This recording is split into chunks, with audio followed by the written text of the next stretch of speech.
I'm working full-time, earning $80,000 a year, but I've got no deposit. Can I still buy a house? The good news, the answer to that is, yeah, you can, but it really depends on your specific goals. In this video, I will be answering that question in detail, as well as how much you can borrow and how much you need to save to get to your goal. Let's just say in this scenario, it's just you. So just sole income, full-time job, absolutely no debts whatsoever, and you're renting, but you feel like you're falling behind. There are two major components we need to look at when assessing you for a home loan. Number one is your income. Can you actually afford the loan and then afford to repay the debt once you have it? The second one is your deposit. For a purchase, you absolutely need a deposit. Now, if you're a first home buyer, that deposit is a minimum of 5% plus your purchase costs. So give or take an extra $4,000 or $5,000 on top of that. When it comes to your actual numbers, as a rule of thumb, we take what your annual income is, so $80,000, and then we multiply it by 5. With an income of $80,000, we assume that give or take, you can afford to borrow at least $400,000, give or take with no debts. But obviously, if you do have any ongoing liabilities, so personal loans, credit cards, that will decrease. So this roughly works out to be a purchase price of about $420,000.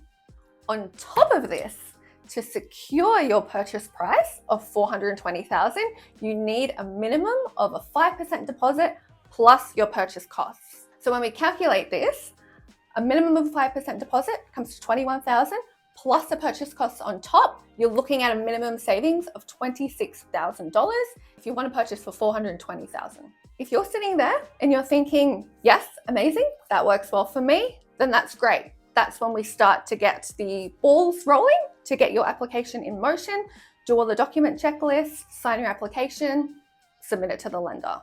But let's say you're feeling a little bit deflated because those figures are much lower than you wanted because you wanted to purchase at a higher purchase price. So for example, let's just say you had your eye on something worth $650,000. I'm going to say it very straight to you right now, with an income of $80,000, that's just not possible. Even if you had a much larger deposit, say $150,000, it's still not going to be affordable.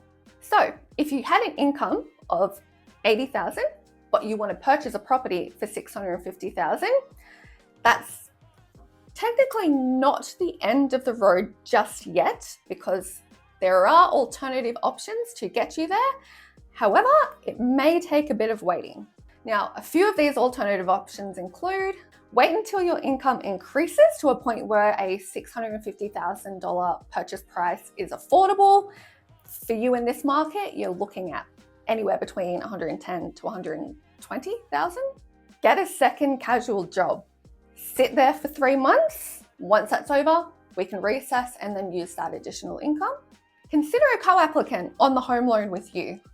So this could be a partner, it could be a sibling, just someone that's willing to be on the loan with you to utilize their income to help bump up your serviceability. And then the last one that can make a huge difference is wipe all of your debts completely if you have any open, starting with personal loans, credit cards. Get rid of them because they will help increase your borrowing capacity. Some first home buyers suggest the use of a parental guarantor.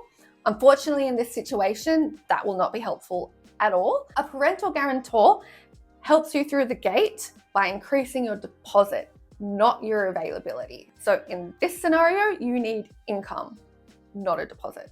Can you still buy a property earning only $80,000 of income? Yes, you can. Will it get you to where you want to be? Well, that depends on your goals. Just remember, you really do need a good amount of savings for a deposit before you even consider applying.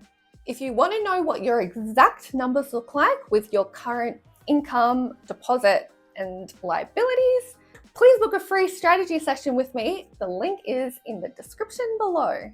If you earn $80,000 a year and you found this content super helpful, please make sure to like and share and subscribe. I'll see you next time. Bye.